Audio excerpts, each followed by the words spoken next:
2005-06 দিকে 5 আয়োজকদের মনে আছে, আমি কনফিউজ। চালা হাই স্কুল মাঠে, চৌকার চালা, মহতারা মৌলানা আমাদের আবুল কালাম আজাদ, আমার আরেক বন্ধু রাহেমাহুল্লাহ, উনি ইন্তেকাল করেছেন। আল্লাহ তার কবরকে তুমি জান্নাতের বাগান বানায়া দাও।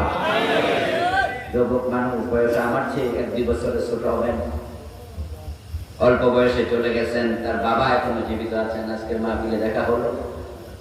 আমি কালাম ভাইয়ের বাড়িতেও একাধিকবার গিয়েছি।